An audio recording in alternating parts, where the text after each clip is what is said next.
수고하셨습니다. 네, 수고하셨습니다. 유튜브에서 볼게요.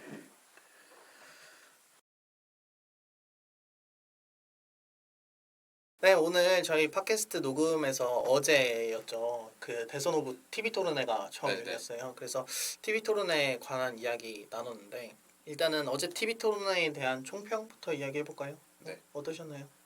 뭐 하려고 그렇게 시간을 끌었나 싶었습니다. 그래요?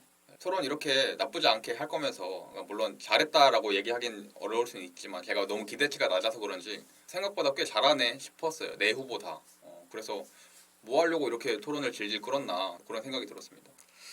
이제 굳이 1등과 4등을 뽑자면 이번 토론은 되게 어렵더라고. 다들 좀 쟁쟁해서. 근데 1등은 이재명 후보 개인적으로는. 4등은 안철수 후보 주겠습니다. 그렇군요. 윤석열 후보에 대해서 굉장히 그러니까 윤석열 후보에 대해서 기대치가 마이너스 수준이다 보니까 그랬던 것 같아요. 저는 따로 언급하지 않겠습니다. 이렇게. 저는 토론회는 아쉬움은 있었던 것 같아요. 아쉬움은 있지만 얘기하신 것처럼 기대치가 워낙 낮았어가지고 네네, 맞아요. 뭐 그거에 비하면 뭐 괜찮았다. 뭐 안철수 후보도 4년 전 토론회에 비하면 그죠. 네. 뭐 괜찮았고 윤석열 후보도 초반에 이제 기침도 좀 하시고 뭐 좀 그런 일들이 있긴 있었지만 맞아요. 특히 기침을 너무 많이 하더라고요. 네. 다른 후보들 얘기하는데 네. 거슬릴 정도로. 그리고 요즘 같은 때 요즘 시국에 기침 조심해야 되거든요. 그러니까요. 네. 근데 그건 어쩔 수 없는 거니까 이해합니다. 네. 그렇지만 그럼에도 불구하고 그 정도면 뭐 윤석열 후보치고는 괜찮았다. 뭐 이렇게 생각이 들었던 것 같고요. 어제 뭐 토론 중에 기억에 남는 거 좀 있습니까? 격투기와 옆구리. 아, 윤석열 후보가 자신이 말한 이 선제타격론을 설명하면서 이제 격투기로 치면은 옆구리에서 때릴 수도 있고 그래야 된다 이런 식으로 얘기를 했잖아요. 아니 그 외교와 전쟁을 무슨 격투기로 비유하는 거 물론 쉽게 설명하기 위해서 비유는 할 수 있는데 그렇죠. 너무 좀 단순하게 이해하고 있는 게 아닌가 싶은 좀 우려가 들더라고요. 저는 어제 보면서 괜찮았던 거는 안철수 후보의 국민연금 개혁하자라는 내용 괜찮았던 거. 왜냐하면 지금 국민연금이 이제 고갈되거든요. 네네. 그래서 특히 저랑 형길님, 그죠, 우리 세대. 우리 세대가 이제 딱 연금 받을 나이가 되는 한 65세가 되면 그게 한 2057년이라고 하는 것 같은데 그때 되면 연금이 이제 고갈이 되거든요.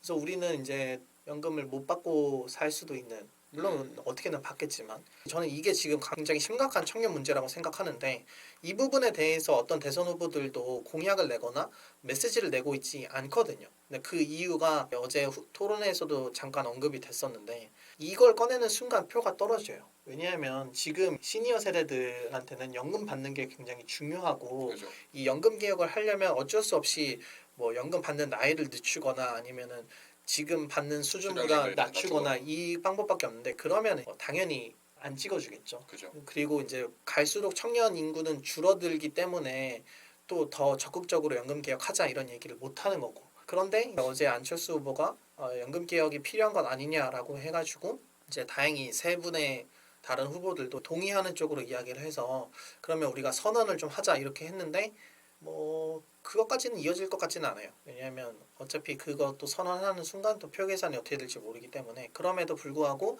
뭐 장기적으로 봤을 때는 충분히 이야기했을 만한 주제였다 이렇게 봤습니다. 국민연금 개혁에 대해서는 초당적인 협의가 이루어져야 한다는 데에서는 이제 모두가 공감대를 이뤄서 앞으로 개혁에 불씨가 되지 않을까라는 생각을 해봅니다. 네. 그리고 또 아쉬웠던 것도 얘기해 볼까요? 뭐 안철수 후보가 물어보잖아요. 윤석열 후보에게 네. 주택 청약 만점이 몇 점이냐? 몇 점이냐?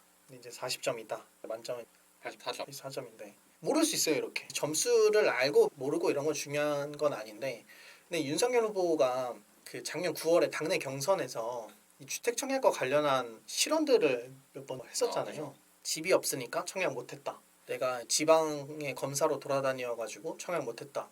이런 얘기들을 듣고 나서 이런 얘기까지 들으니까 확실히 이분은 주택 청약에 관한 개념이 없다. 네, 집 걱정 없이 사는 사람이니까 그랬던 것 같아요. 그래도 어쨌든 주택 청약과 관련된 공약을 내놨잖아요. 그렇다면은 그래도 만점 정도는 알아야 하지 않는가 싶은 아쉬움은 있는 거죠. 그 이재명 후보가 윤석열 후보에게 아리백에 대해서는 어떻게 대응할 생각이냐라고 물었잖아요. 이 아리백에 대해서 간단하게 설명을 하자면은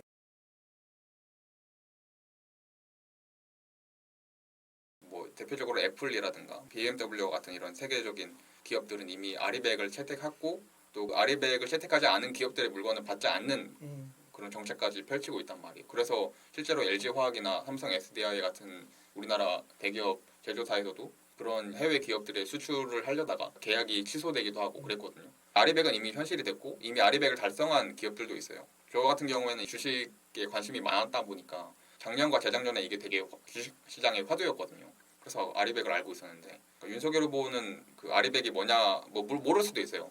아리백이 뭐죠라고 물었잖아요. 그래서 아리백이 뭐다라고 설명을 하니까 그건 불가능하죠라고 얘기를 했단 말이에요. 사실 윤석열 후보가 거의 뭐 원전 전도사가 아닌가 싶을 정도로 원전을 굉장히 강하게 우리나라 주 에너지 사업으로서 추진하고 있는데 신재생 에너지에 대해서는 너무 평가절하하고 너무 잘 모르고 있는 게 아닌가 하는 그런 아쉬움도 있었습니다. 윤석열 후보가 당선이 됐을 때에는 에너지 정책은 확실히 신재생은 비중이 이제 굉장히 낮겠죠. 뭐 사실 지금도 뭐 문재인 정부가 뭐 그 탄소 중립 정책 실현하겠다 이런 얘기 하는데도 그래도 원전 계속 돌리잖아요. 그렇죠. 뭐 문재인 정부도 사실 탈원전이라고 얘기하지만 그 탈원전이 그 100년 뒤에 탈원전 하겠다는 얘기라서 사실상 탈원전이 아니긴 하거든요. 후보별로 짤막하게 한 줄 평 하고 마칠까요? 네. 네. 이재명 후보부터 얘기할까요? 네. 역시 달변가. 형님은? 잘했다. 이재명 후보는 기대치가 그래도 어느 정도 있었는데 그죠. 그거에 약간 미치지는 못했던 것 같지만 그래도 그래요? 잘했다. 확실히 성현님이 기대치가 좀 다들 높네요. 저는 이번 대선을 그냥 다 기대를 안 하고 있어서 그런가. 말 잘하는 건 알고 있었는데 그것보다도 말을 더 잘하네 이런 느낌이었어요. 그렇고 네. 윤석열 후보는 윤석열 후보는 생각보다 말을 더 잘하네. 싶었어요. 그러니까 기대치가 너무 낮아져 있어서 그런지 사실 막 헛소리도 많이 하고 어버버 할 줄 알았는데 그래도 생각보다는 토론을 꽤 깔끔하게 하는 모습을 보여서 예상 외로는 선전했다 싶었습니다. 저는 별로였다. 물론 뭐 별로인 부분도 많았고요. 다음으로 안철수 후보는 보셨나요? 지난 대선 토론보다는 정말 많이 성장하셨다. 네. 저도 공감합니다. 장족의 발전을 이뤘다라고 생각합니다. 그래도 아쉽다. 물론 아쉬운 부분도 많고요. 네. 심상정 후보는요? 역시 명불허전. 다만 아쉬운 점도 있고 좀 사실에 기반해서 공격할 필요가 있지 않을까 싶은 그런 아쉬움도 있었습니다. 저는 준비한 것에 비해 많이 못 보여주지 않았나라는 생각 들었던 것 같습니다.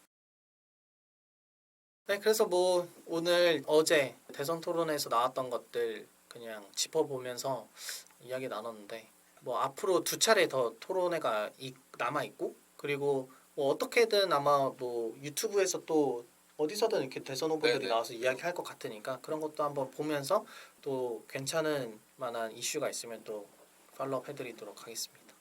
네, 그럼 오늘 여기서 마칠까요? 네. 네, 수고하셨습니다. 수고하셨습니다.